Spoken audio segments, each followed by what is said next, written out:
I'm trying to figure out a way to show the organic molecule naming in a better way than just pointing at things in the file.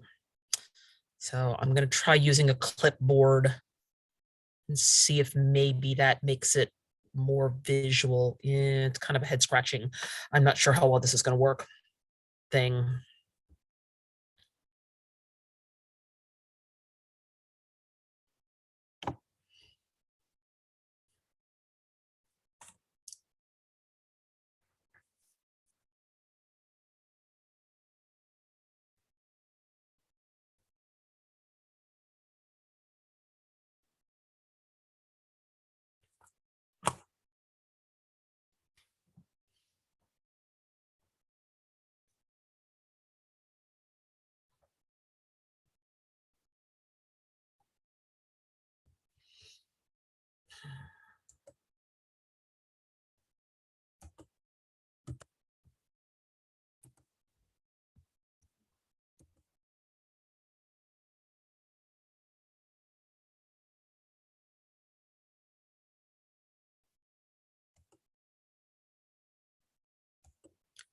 So Tyler, your question about the pre-lab, the idea is if you create a graph and generate a straight line, which obviously has kind of an angle to it, in order to find the concentration at a particular absorbance, you are reading where the line is.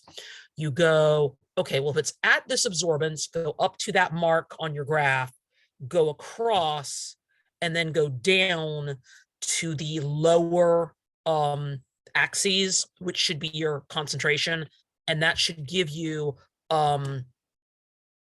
basically what you're looking for. So I'm trying to use my clipboard here. So I don't know how visible that is. Oh, that's better. A little bit better anyway. So absorbance up the side, concentration across the bottom, and then it'll be kind of an angular line. So if you went up to the absorbance and you read across, and then you go down. Once you generate the graph, you're just reading graph. So you can hand draw the graph as long as you use graph paper. Okay, like I said, if you do it on something like notebook paper, it's going to give you really hinky accuracy. So you can do it by hand. You can just like use a straight edge and a sheet of graph paper, because there's tons of websites that you can just print like a single sheet of graph paper. You don't have to go out and buy any. And that will give you the ability to hand draw it if you want to.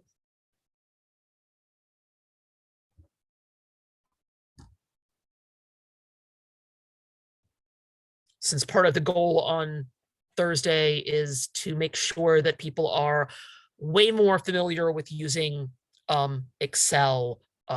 If you are not very used to using Excel, we'll spend some time during the lab period talking about how to utilize Excel, which Google Sheets, which is kind of the fake version of Excel, operates really similarly. So lots and lots and lots of stuff in lab this semester has to be graphed, and most of it cannot be done by hand because you have to have a linear regression graph, which means the computer tells you what the equation for the line is. Think algebra, y equals mx plus b. So the computer will actually tell you what the slope is on the graph. That's part of the goal for what we're doing on Thursday.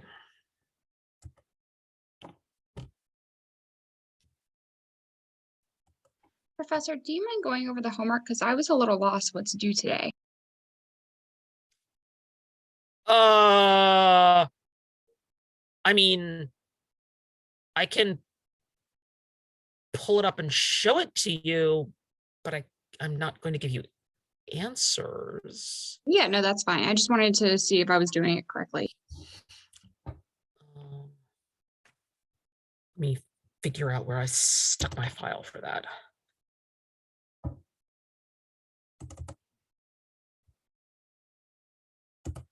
Okay, so I opened it. I think I might have one more person who might be yet to log in. Okay, so here's the way the homework looks. So the first ones are fairly straightforward in that just what are the elements that you're actually going to see when you're doing organic molecules. Drawing a pentane means to draw it in the manner that the pictures down below. So you're drawing C's and H's in the appropriate number, because every prefix represents a specific number. We did meth, eth, prop, but, pent, hex, hept. I So might be looking at the wrong one. It's the graphing pre-lab that's due today. that shouldn't be due today. That should be due on Thursday. Yeah, it says January 18th at 11:59. Oh, I put the wrong date on it. It's supposed to Okay, be Thursday. I was freaking out for a second. It was supposed to be for Thursday because Thursday is lab day.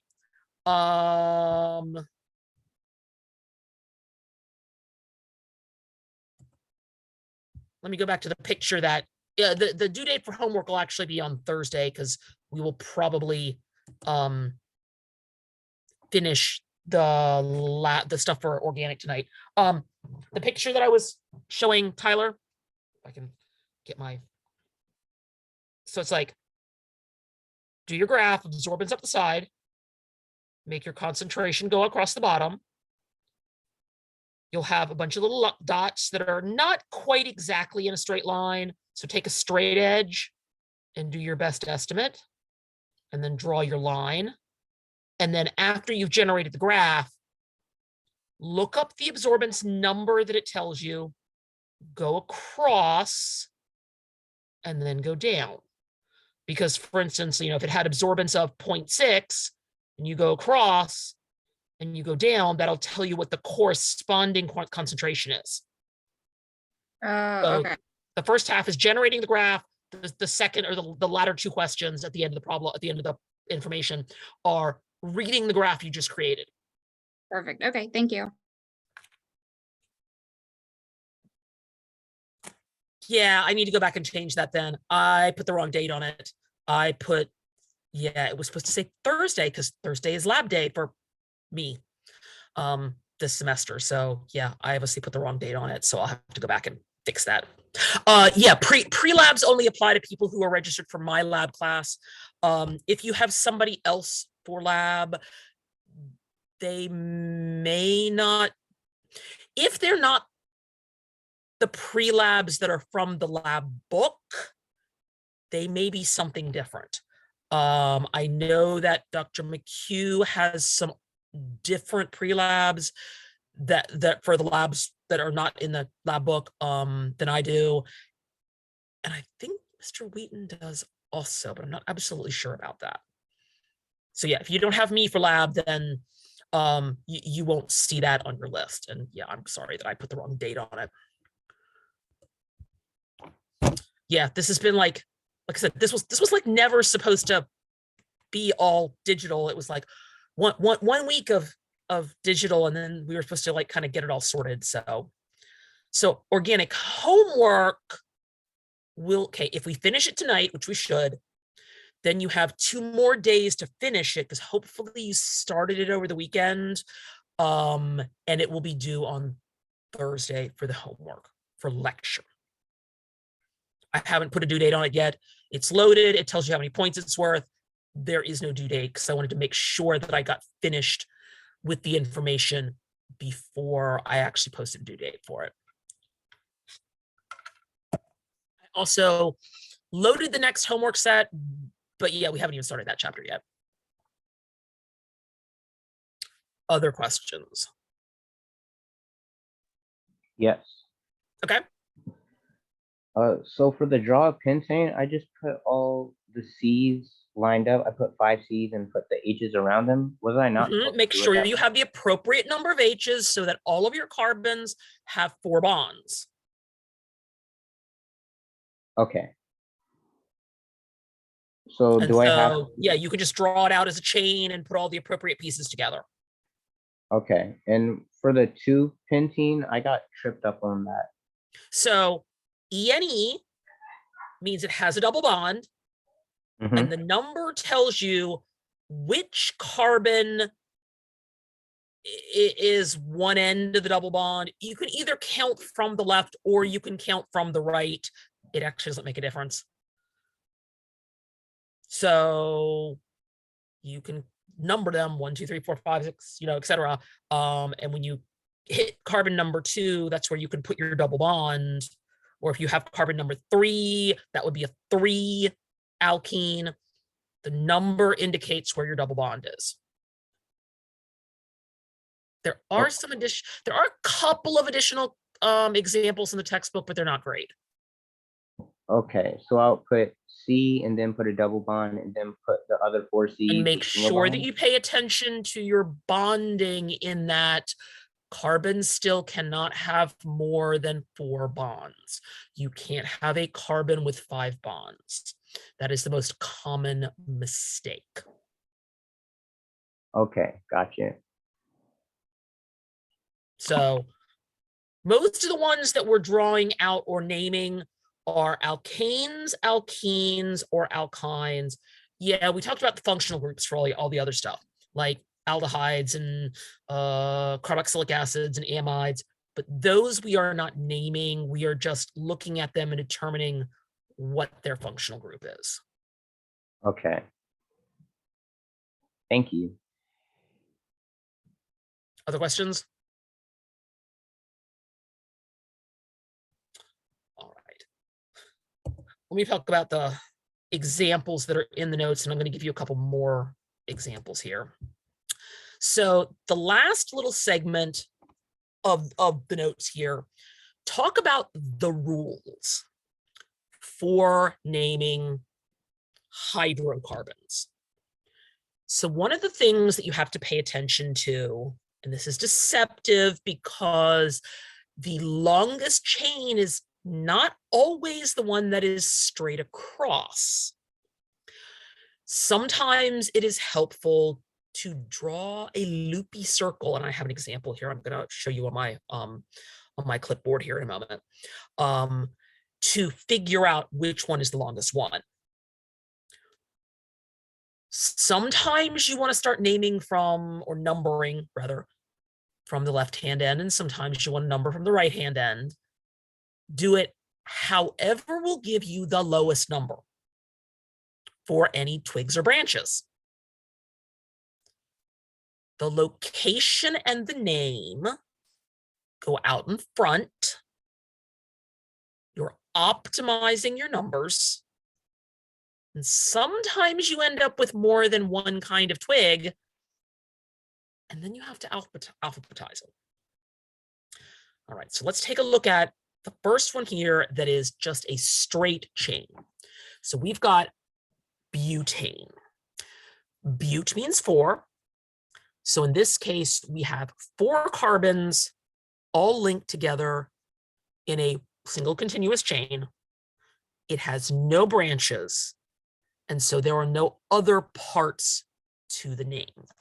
It is just simply called butane, or occasionally you will see it referred to as N-butane, meaning that it's all just one chain. So drop down to the last one at the bottom of the page then. We have this thing that looks like 4 carbons linked together, and it kind of at first glance looks like it has 2 branches. Okay, but here's the way that you have to think about this. That first upper left CH3, you could twist that around. Think about this as if you had built it from a Tinker Toy set. you could kind of twist it around and make it point straight across, and you'd actually have a chain that had 5 carbons in it. The only one that actually truly qualifies as a branch is the little CH3 that sticks up from the middle. And because it is a single carbon, we're still using the meth-F-prop-bute idea. So it is a methyl, okay? The YL ending indicates it's a branch, not a chain. And the number out in front, 3-methyl, indicates which carbon of the chain the twig is attached to. In this case, since it's right dead smack in the middle, it doesn't really actually make a difference if you start counting from the left-hand one or if you start counting from the right-hand one. So I drew on my clipboard a version of this one that here is labeled 3-ethyl, or actually 4-ethyl 2-methyl.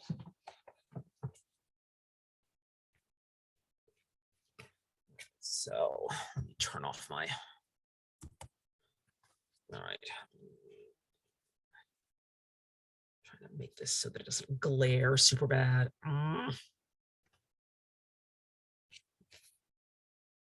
Maybe that's not too awful. All right, so I'm gonna start circling this. I'm gonna draw a loop. I'm gonna go over this way. Okay. And then this is my longest chain. I could have actually gone up, but if I go 1, 2, 3, 4, 5, 6, okay, that's a hexane. I can do 1, 2, 3, 4, 5, 6. That one's a hexane also. But by doing this, okay, this is number 1. And then this one's number 2, 3, 4. That's carbon number 5, and that's carbon number 6. Okay. So by doing this, if I start counting on this end, I get a twig at number 2, and I get a twig at number 4. If I had started at the other end, if I went 1, 2, 3, 4, 5, then my twigs would be at 3 and 5. Okay, so that is considered to be suboptimal because my numbers are bigger, and I want to have the smallest numbers I can based upon where they're stuck on the chain. Okay, now we get to the alphabetical part. So E, okay, E comes before M, so ethyl comes before methyl. So I have to do 4 ethyl, because ethyl's 2 carbons, 2 methyl, 1 carbon, hexane. Okay, so let me flip back over to the file here. So this is the first left-hand one there that's in red. So the reason that they are calling it 4-ethyl and 2-methyl is because in their particular version, they started counting from the left-hand end. Okay, like I said, you could try counting from the other end, and a lot of times you may have to try it going, okay, if I count from this end, I get this number. If I count from this end, I get a higher number. Okay, so you have to kind of prioritize and go, oh, well, I want little numbers, so I have to start at a particular place. If you look at the one, the next one on the top line there. So this one has, in its straight chain, 7 carbons. So this one, on the other hand, is numbered from the opposite direction. If you start there on the left-hand end of the chain, you start counting till you get to twigs. You go 1, 2, 3, 4. And then there's 1 on 5 that points up and 1 on 5 that points down. So that would make my numbers 4 and 5s. Okay. How about if I count from the other end? If I start at the right-hand end of the straight chain, I go 1, 2, oh, the 3 has a pointing up and a pointing down. And then the 4th carbon has a twig with 2 carbons. That gives me lower numbers. So in this case, it benefits me and makes it more correct to start counting from the right-hand end of the chain and kind of count backwards. Okay, this is English language, so we all read left to right in English. So in this case, we're counting backwards in order to give you smaller numbers. So the ethyl, the twig with 2 carbons, so E comes before M, so that gives you 4 ethyl. And then since I have 2 twigs that are attached to the same carbon, and I actually realized that the source that I copied this from screwed it up. There is a carbon in there that is not supposed to be present. The little area there where the CH3 is pointing up and the CH3 is pointing down shouldn't have another hydrogen. I just realized that they screwed up their example, okay? Because that makes the carbon have 5 bonds and that's not allowed. So yeah, there's a goof on that one that I did not realize. If you have more than 1 twig attached to the same carbon, you have to give the number twice. So that's why it says 3, 3 dimethyl. So there are 2 methyl groups and both of them are attached to the same carbon. What if you end up going around corners? Okay, so try to make this so that it is more visible there. So here I have kind of a loopy molecule. If I start up here, and I figure out where my chain is, and kind of go down, and then I get over here. I'm going to stop for a moment and go, okay, 1, 2, 3, 4, 5, 6, 7, 8, 9. Okay, is that my longest chain? What if I actually, instead of going straight across, what if I drop down here? So 1, 2, 3, 4, 5, 6, 7, 8. Oh, I actually get more numbers or a longer chain if I do it like that. Okay, I actually get a 10 carbon chain. So that's better because longer chain means it's more correct. Then, okay, which end do I want to count from? So I could do 1, 2, okay, number 2 has twig. 3, 4, 5, 6, 7, 8 has a twig. Okay, so that's one option. What if I start from the bottom? 1, 2, 3, 4, 5, 6, 7, 8, 9. Oh, those numbers are higher. So it actually gives me littler numbers if I start from this end of the chain.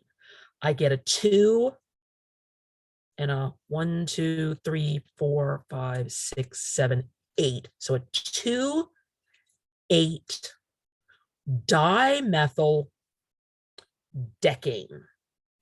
Dec for 10. So drawing the loopy circles around your chain is a really good way to kind of keep track of where your longest chain is. If we're given the name, does it You can make matter? them straight, yeah, if you're given the name, you could make them go straight across. You don't have to make them loopy. Right. So also, does it matter which side we start the twigs on, like the left or right? No, No? no, as long as you're Okay. counting in the correct direction that gives you the smallest numbers, yeah, it doesn't matter. Thank you. So this whole set here is something that I like literally cut and pasted all 6 molecules from, yet not realizing that one of them had a goof in it. If you look at the one that's labeled 2,3,5 trimethyl, okay, so look at how they numbered it. So they went, okay, how do I want to make this optimal? So if I go 1, 2, 3, 4, 5, 6, 7 straight across the top, that'll give me 2 twigs at numbers 2 and 3, and then a twig at 4. If I make it kind of bend down around the corner there and go 1, 2, 3, 4, and then descend to 5, 6, and 7.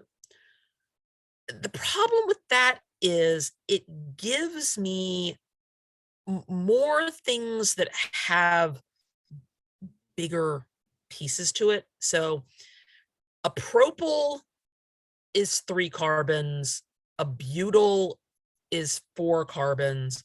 If I can make my twigs be smaller pieces, that is also preferable. So this is why they say don't use the 2,3-dimethyl 4-sec-butyl. Do it all as if it is the straight across chain, because then you don't have any butyls. All you have are methyls and propyls. So that one's definitely a bit more complicated in terms of how many different twigs it has sticking on the central chain. We will also, especially in lab, see some molecules that are ring structures that are not necessarily benzene. Okay, so look at the cyclopropane there. You can't make a ring out of 2 carbons. The least number of carbons that make a ring is 3. So in this case, we have cyclopropane, because my alkane is in a circle, well, a triangle, and then it has 1 twig. Sometimes you will see them not put a number if there is a single twig on a ring. I have also seen textbooks that went ahead and say that if there's 1 twig, it has to be number 1. Okay, so I've seen it named both ways. If you actually end up looking up some additional examples, you could equally validly call it 1-methyl cyclopropane, because it only has 1 branch on it. Here's another kind of messy looking one. We have a straight across chain that has 9 carbons. So that makes it a no name. And then I go back and I look at all the branches and go, oh, well, okay, which direction should I count from? Well, if I count from the left, the first twig is at carbon number 2. Okay, so that's kind of good. If I counted from the right hand end, my first twig is at carbon number 3. Oh, so that's a higher number. So I better count from the left hand end. And then, so I have 2 twigs that match. I have 1 at number 2 and one number 7. But then I have this big blob, which is a sec-butyl. All of this goes back up here to the previous, okay, if you look at these like methyl, isopropyl, N-butyl, sec-butyl, isobutyl, tert-butyl, okay, those are also rehashed in your textbook, I believe. So we have a sec-butyl that's dead smack in the middle of the chain, because 9 carbons, so number 5 is the middle of the chain. So 5 sec-butyl, but comes before meth. So that's why we have sec-butyl and then dimethyl. The di doesn't count. It's the size of your twig. How many carbons? 1, 2, 3, or 4? You're probably not super likely to see more than 4, even on examples. And the last one there in the red print, straight across. Okay, so it's the hexane. And again, which direction do I want to count from? So if I count left to right, I can go 1, 2, 3, and then 4 is my second twig. If I count from the other direction, that one also gives me a 3 and a 4, but it makes my ethyl have a smaller number. Alphabetical takes precedence over number if it's an either or. So naming it so that my ethyl has a smaller number and my methyl has a slightly larger number is better than counting from the other direction. Alphabetical takes preference over numbers if you have both. So then here's another example that I stole from a different source. And I like this one because it actually shows you in red then the E, the I, and the M. So we've got diethyl, isopropyl, and 4-methyl. So long chain, okay, 8 carbons across. I have 2 identical twigs, one poking up and one poking down, that are both 2 carbons apiece. So 3,3-diethyl. Then we have the isopropyl, so 3-carbon chain. So carbon number 5. And then the last little twig is kind of sandwiched in the middle there. And it's number 4 for your methyl group. You could circle the horizontal part and then figure out what your numberings are. A lot of times these take 2 or 3 like kind of stabs in order to figure out, well, is this a better number or is that a better number? So a lot of times you're going to have to count them more than one time. So that's why I said back kind of back to this one where I counted it and went, oh, well, I get a smaller number if I start from this end, okay? Because that way I get 2s and 8s, as opposed to this end where if I started down here and started numbering up, I'd get a 3 as my first smallest twig. So pay attention to your numbering system there. This is something that we're doing both in lecture and in lab. You'll get it as like kind of a rehash of a lot of the same information in terms of what we cover in lecture and what we cover in lab for the organic stuff. So that is the end of what we are doing in lecture for organic. If you're looking at the textbook, you will see that there are some additional bits of information thrown into the chapter that talk about reactions a little bit. The only reaction that we are paying attention to is the burning, the combustion of the hydrocarbons. All of the other ones we are actually ignoring. So there are some things we are skipping over from the information in the textbook. So that is the end of this chapter. So that's why I said that makes homework due for organic on Thursday. That gives you a couple of extra days to work on it. And then over the weekend, probably in the snow, I will grade homework and we will end up going over the answer key for the homework a week from tonight, which is Tuesday again. Other questions regarding organic stuff? My suggestion is make a lot of usage of your the PDF file that has all the additional information there that kind of gives you the examples. Let me pull it up so I can show it to you again.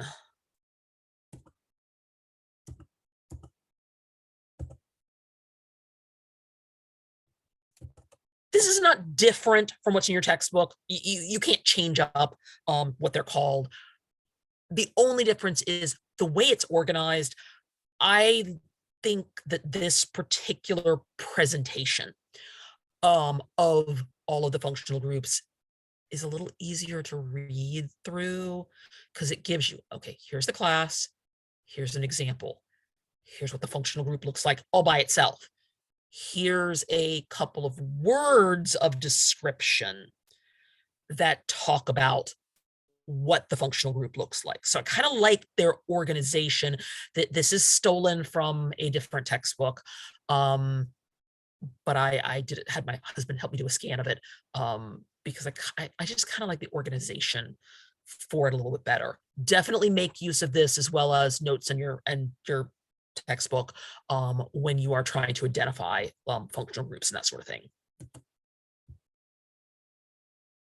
Other organic questions?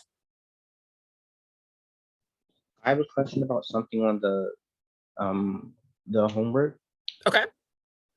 So it's on the naming the molecule. Yeah, I gave you a few molecules and said name these hydrocarbons. Yeah, for the second one, I'm not sure if you're supposed to go up onto the So chain when of you three. look at it, you should be seeing a version of it that that you can put circles around like I was doing, so you can try to figure out which one is the longest version. Okay. Let me do my share thing again here for a second. Okay, so okay, I gave you two different molecules. They're kind of similar, okay, but count, okay? If I draw the loop, which way can I make my loop go that will give me the longest chain? Straight across is not always the best option. Right. Sometimes twists and turns will give you a better, longer base chain. It seems like going up would be the best option since you get 5. So yeah, I mean, count them. Like I said, like either print out a copy or like just kind of like take your finger on the screen and like count it a couple of different ways to make sure you're getting the longest ones. Okay. Right. Thank you. Okay. And then while I have this file open, so yeah, draw me 3 different ways you can put together 9 carbons and 20 hydrogens, because there's multiple available isomers for doing that. Mm-hmm.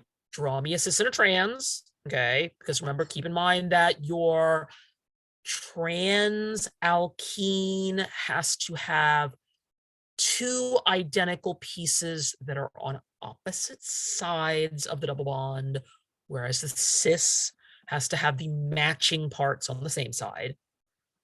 And then as we progress through the bottom set here, a number of these have several different functional groups. So like this first molecule here that has the ring in the middle has other stuff too. So it's not just one functional group. Then we have a very messy looking molecule, which actually happens to be Advil, okay, that has a whole bunch of different functional groups here. And then I threw some additional more simplistic ones at the bottom of the page and onto the next page, which have only just 1 or 2 functional groups involved. So I wanted to give you kind of a mix. Some of them that were more complicated and some of them that were more just 1 or 2 options. I have a quick question on the functional groups. Mhm. Are those like the ethers, aldehydes? Mhm. Okay. There's about a dozen of them, okay? And the simpler ones are the ones we're also kind of naming, which are the alkenes, alkanes, and alkynes. Then, but all the other ones are functional groups. So we've got aldehydes and ketones and carboxylic acids and esters and ethers and amines and amides and halocarbons. All of Okay. those are functional groups. And are those on a PDF you've put on Yeah, Canvas? that was the one that I just had open before that has like all of them together in a long row. Okay. Thank It has you. like all of them where it goes, it has the functional group and it has an example. Then it has a little picture of just the functional group by itself. Mhm. And then it has words. Okay, sounds good. So they are in your textbook also, but like I said, I kind of like the organization pattern of the PDF file that is loaded. Yeah. It just says useful handouts, basically. It's on I the agree. page list for the Canvas shell. You might want to you might want to print them out. That way you can kind of refer back and forth to them as you're working on stuff, because you're going to use them again when we do lab also. Not this week, but next week's lab, because we're stuck with at least 2 weeks of digital lab, and fingers crossed we will actually see each other for the absorption spectroscopy lab, I hope, which is on like the 3rd or 4th of February. I haven't seen, okay, from my end, okay, faculty end, I have not seen anything changing the date that we come back to campus again, at least not yet. So hopefully on the 1st of February, we'll all be back in person again. I know that the numbers in New York City are dropping, and it looks like the numbers in Virginia are beginning to drop. So we all kind of hope. All right, we are going to change topics. To talk a little bit about coordination compounds. This is one section out of a bigger chapter, of which we are going to kind of ignore the rest of the chapter. Okay. This is actually section 19.2 in your textbook. Okay, the reason for talking about this is it applies to the lab that occurs 2 weeks from now. The absorption spectroscopy lab actually involves a lot of pretty colors, okay? And having some knowledge about why those colors occur and a little bit about how the molecules are structured is helpful for baseline understanding. So we're only just doing this one section out of chapter 19. So metals, of which is most of the periodic table, usually don't occur by themselves. Usually they are part of a salt. Salt meaning an ionic compound. Things like, sodium sulfate or copper nitrate, or, lots and lots of other things we named during first semester. If you dissolve them in water, you will find out that the anion, the negative part, tends to swim away and leave.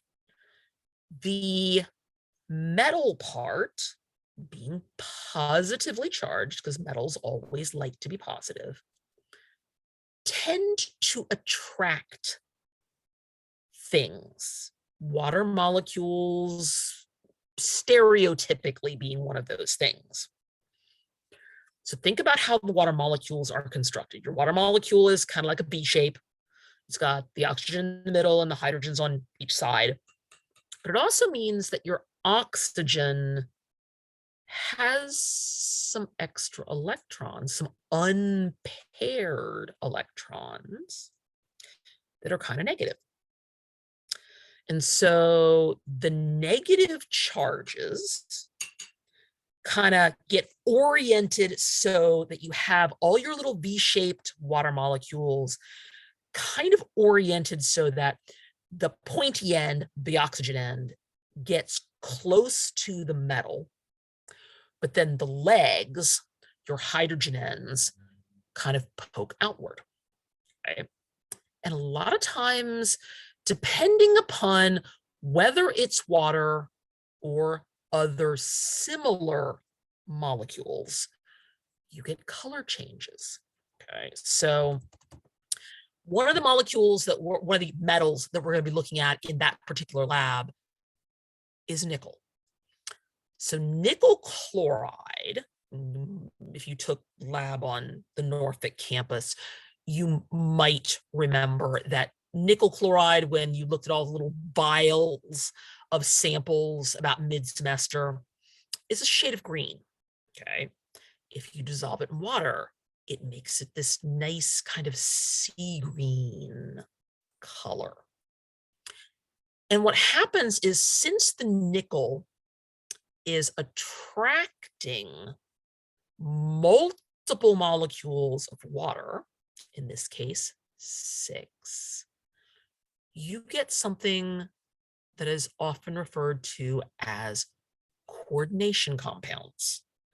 They look very weird. Okay, so we've got a nickel with 6 water molecules. The 6 is your subscript. And then we've got square brackets around the whole deal.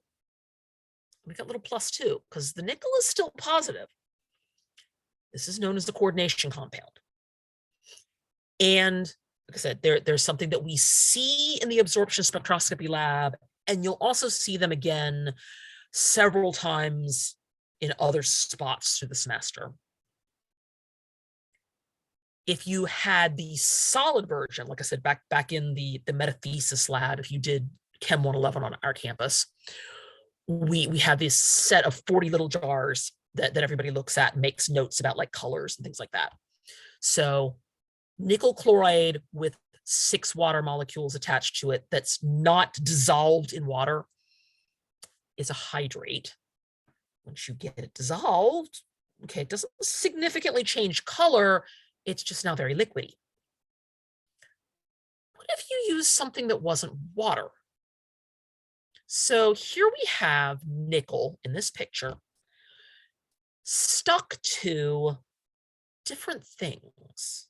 Okay, the one on the far right is nickel in water by itself. We have the purplish one is nickel with ammonia.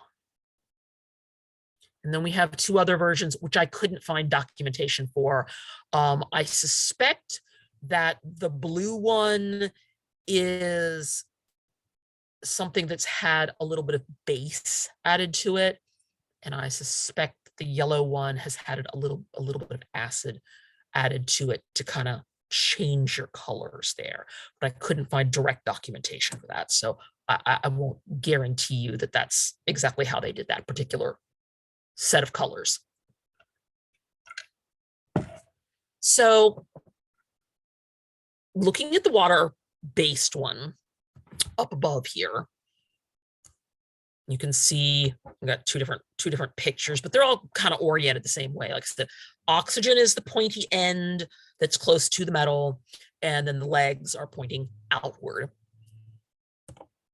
Same kind of idea here. Okay, the nickel is in the middle because ammonia has lone pairs. It has a lone pair on your nitrogen. It orients kind of the same way. You've got the nickel in the middle and all of the little ammonias kind of clustered around it. So you'll see 2 different words, okay, depending upon whether you're looking at like lab book stuff versus textbook stuff, you may see 2 different words. Coordination complex, you might also see them referred to as complex ions. So the general accepted way to describe this is to say that you have a transition metal and you have ligands. So the ligands are the things around the outside edge. Ligands usually have lone pairs. Often it's one or two, occasionally it's more. You can't have none, okay? You have to have at least one lone pair in order for it to qualify as a ligand. Now, the number that stick to that middle metal, the number is called the coordination number.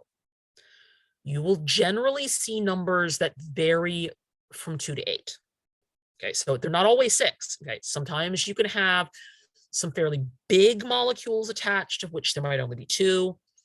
Occasionally, you will have ions where they're just single ions, and they have 8. Okay, that's a possibility.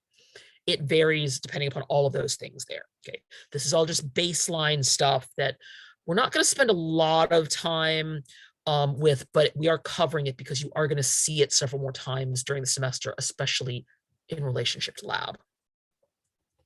So the coordination geometry.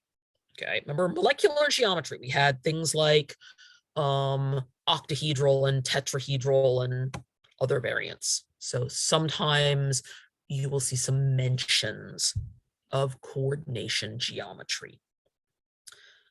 So throw a little Latin in here. Okay, mono means 1. Dent means teeth. Okay, but in this case, dent means 1 bond.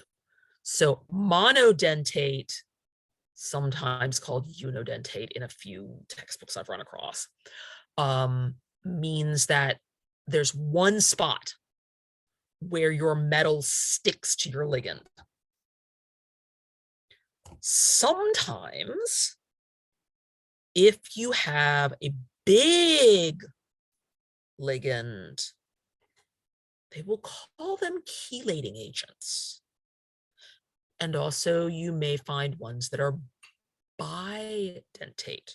So they stick their lone pair electrons to the metal in 2 places. EDTA, okay?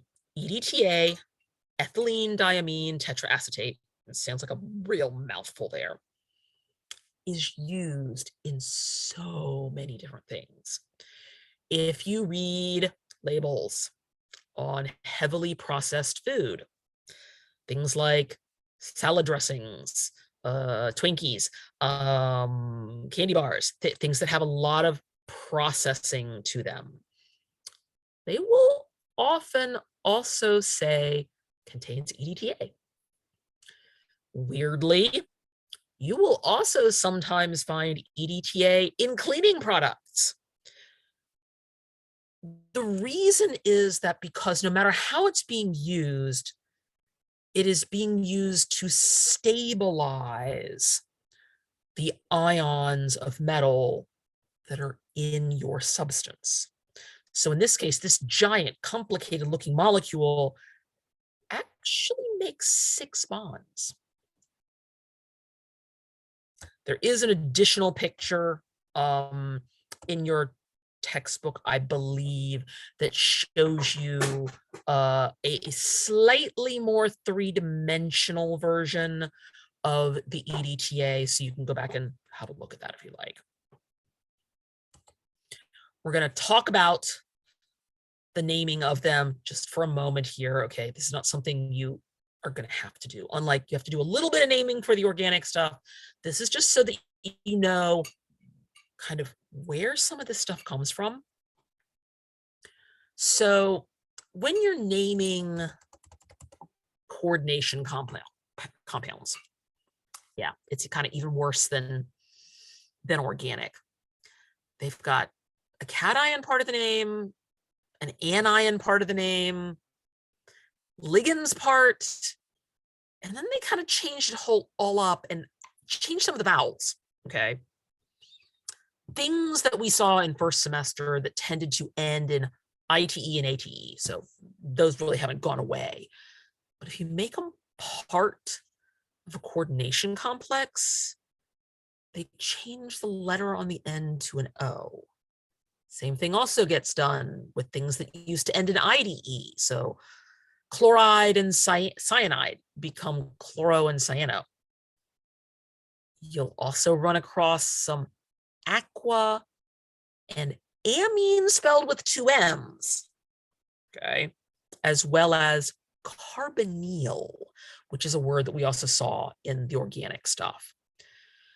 You'll see some dis and tris, tetras, pentas, hexas, but you also might run across things like bis and tris and tetrachus. I know it sounds like junk, okay?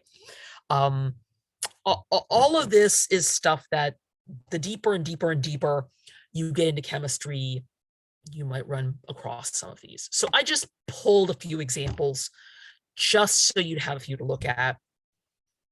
If we look at the one that starts with a cobalt atom, it has some NH3s, so it's got some ammonias in it. It's got a chloride in a couple of different places. Cobalt's a transition metal. So by the time you slam all the rules together, you get pentaamine chlorocobalt, but it's cobalt 3. And there's another chloride on the outside edge. If you have potassium and iron and cyanide all complex together, this one's even weirder because they call it ferrate as the base compound there. And then I decided I would throw one in that had the bis in it. So bis, ethylene diamine, dinitro, iron 3 sulfate. That one definitely sounds like a mess. It has iron, and the EN is for the ethylene. I didn't write the entire. Ethylene involves having multiple carbons that are in little chains in the middle of that molecule. And then you've got some NO2s, and there's an SO4 tacked on the outside. Tetraamine copper 2 sulfate. So that one's a little more straightforward. It kind of looks like it started out life as copper 2 sulfate, and then you dump some ammonia in with the solution, and it bumps some things off and creates this coordination complex. So we are really only focusing on the buzzwords from this chapter because they are things that you're going to see again in lab, and you will see them a little bit later in the semester in a couple of other chapters. You'll see some mention of them. So things like hydrates, coordination compounds, ligands, coordination numbers, monodentate, unidentate, chelate. Just the words are predominantly what we're focusing on so that they're not totally out of the blue when you get to the later usages. That is the only part of that chapter that we are covering. There are no homework sets for that one section. So it's just, like I said, just this kind of 15-minute dump of here's some information, kind of just file it as I'm probably going to see this later. Then we head in the direction of the next actual chapter that we are doing. This is intermolecular forces.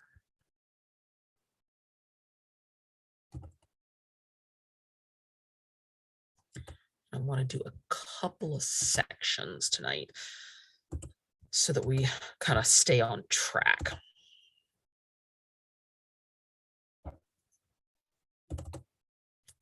All right. So intermolecular forces are actually something that we paid no attention to in first semester because we pretty much only looked at one molecule at a time unless there was actually a reaction happening. Now that we hit second semester, in addition to your intramolecular stuff, we are also going to have some intermolecular. So 2 or more separate molecules that are interacting with each other. So little difference. Intra, all within a single molecule. Inter, 2 or more. So we're going to kind of break them down into a couple of categories here. There is a category known as van der Waals, and it's pronounced as if it were both a V for the van and a V for the WALS, because it's a German word. So if you know anything about opera, Wagner is a notable opera composer, but it's spelled WAGNER. So yeah, we've got a whole bunch of German words thrown in here. So van der Waals forces, usually there's sort of 2 different versions that get kind of lumped together in this category. One is dipole-dipole. There's also something known as London dispersion forces. So both of those get lumped together as van der Waals. You will also see that the majority of textbooks categorize hydrogen bonding as something that kind of gets its own category. So let's go back and talk a little bit more in detail about some of these. So dipole-dipole, okay, means you have 2 molecules that are polar. Okay, polar is again one of those carryover things from first semester. One end of the molecule is more negative than the other end, or the bond has polarity to it. I kind of like this picture because it's sort of color-coded too. Opposites attract, so negatives attract to positives. Same charges tend to repel. So I can actually orient this a couple of different ways. I can line them up like they're a little car going down a road, okay? So if you're in a lane behind somebody and you're driving, you are seeing their back bumper. They look in their rear view mirror, they see your front bumper. So I kind of like the left-hand portion of the picture there, because we've got the left hand of each of those 2 molecules has the positive part, and the right hand of both of those molecules is negative.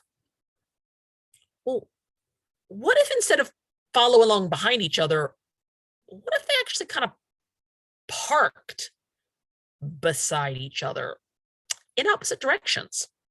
Somebody pulled in frontwards and the other person backed in, okay? So you get attraction still.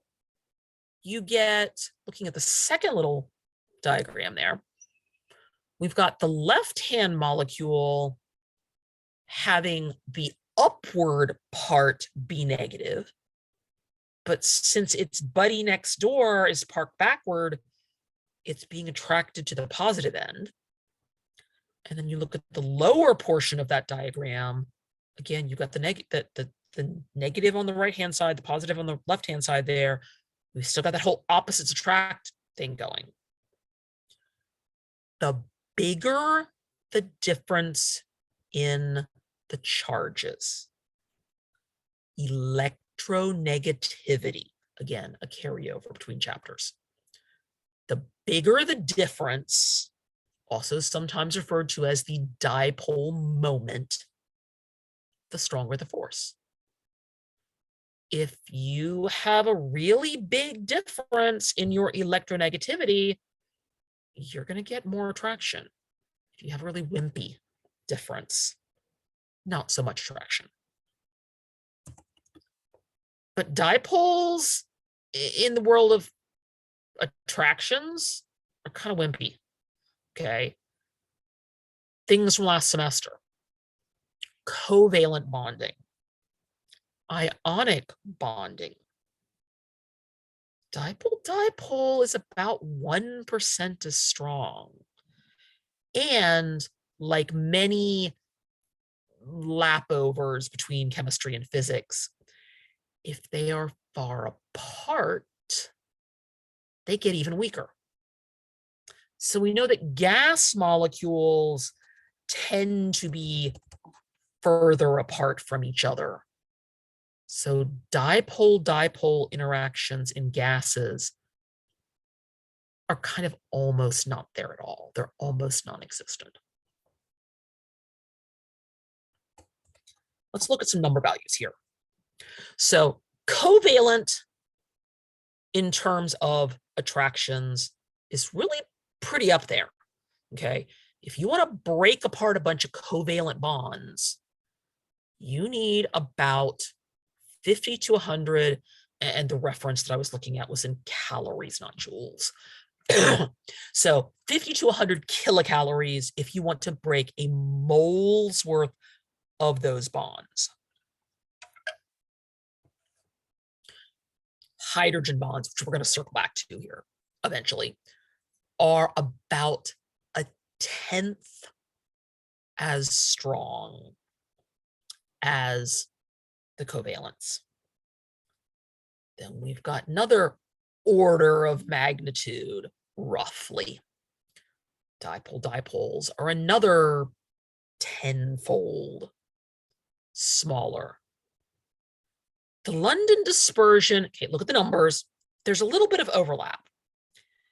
The strongest of the London dispersion is a little tiny bit stronger than the wimpiest of the dipole-dipoles. So there's a little bit of overlap there. We won't dwell too much on the exact number values, just know that this is kind of how they rate on the scale. So the last thing that I want to talk about tonight is a little bit about the hydrogen bonding. So hydrates, something from both last semester and that came up there when we were talking about coordination complexes. Hydrogen bonding generally / often involves water.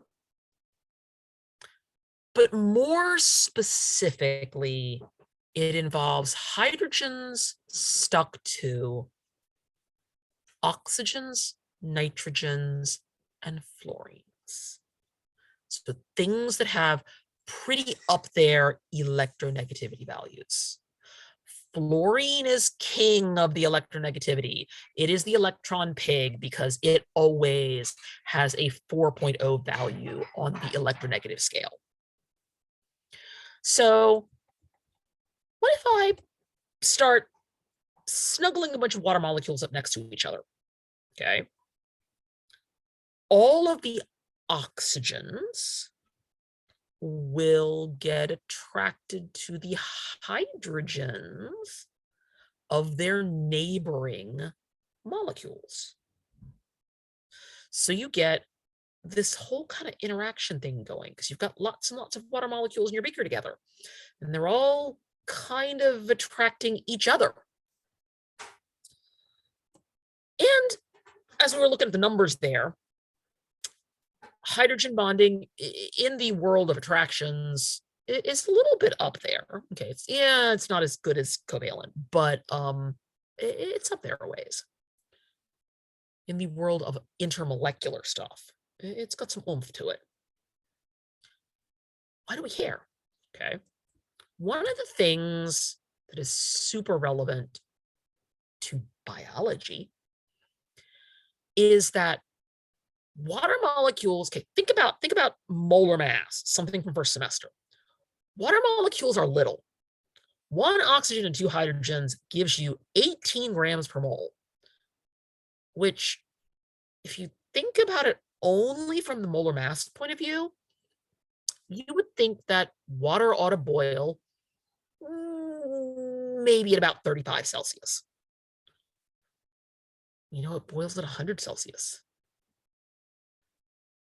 intermolecular forces, specifically hydrogen bonding, is one of the things that is absolutely crucial to the way our bodies regulate temperature.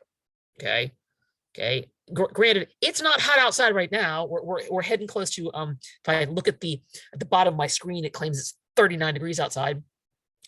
But if this was August, it sometimes gets above 100 degrees. That's getting up there. Okay. Our blood would boil. Okay. We'd like, have lots and lots of problems. Okay. If it boiled according to its molar mass value. It interacts with all of the things that are in our bloodstream, all of those ions and all of the other molecules that float around the bloodstream. It is also what holds our DNA together. Depending upon if you've had much biology at the college level, one of the things that is often talked about in biology is the fact that A's, adenine, and T's, thymine, are the ones that stick to each other. And the G's, guanine, and the C's, cytosine, stick to each other. Well, why? Why can't you just stick A's and C's together? It is all about the hydrogen bonding. You could literally put a single strand of DNA in a beaker full of A's and T's and G's and C's. Take a few days, but it would self-assemble. Now, granted, we have enzymes, which make it a lot zippier, okay, than that, but it would do exactly what it's supposed to based upon the hydrogen bonding alone. So hydrogen bonding is a very crucial idea to biology. And then we will pick up on Thursday with some more van der Waals and dipole stuff. So other questions regarding, okay, organic homework is due on Thursday. Since we're doing this all digital, as long as you get it scanned or take a picture taken and convert it over to a PDF so that I can view it, you can turn it up to midnight because I probably won't grade them till Friday anyway. We'll talk about ion dipole stuff just a little bit, not a lot. It has less relevance for some of the things that we're doing. So homework for organic due on Thursday. I will go back and fix the date that I screwed up on the due date for the pre-lab, because I know that a lot of you, not everybody, but I know that a lot of you have me for lab also. And yeah, I screwed that up. I put the 18th and it should have said 2 days from now, which is the 20th.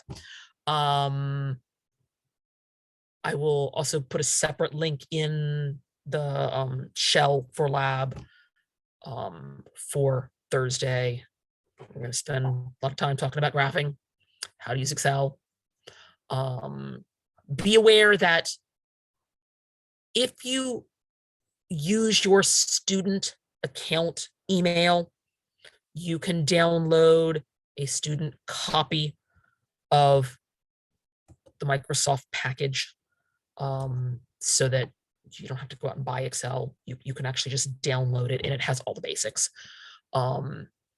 And it's just linked through it. You do it through your student account. I think it might have an expiration date. I think it might only let you use it for a year or something like that. But you do not have to pay in order to use that. But like I said, Google Sheets actually works very similar. My son, who's an engineering major, actually uses Google Sheets a lot for creation of spreadsheets and graphs and all the things that are tied together there. So he has kind of a preference for Google Sheets because he thinks it's a little bit more cloud friendly in terms of sharing things and all of that. So I know that from him that there's a lot of a really close overlap to how they work. Other questions regarding lab stuff or lecture? We will continue onward with more intermolecular forces stuff on Thursday.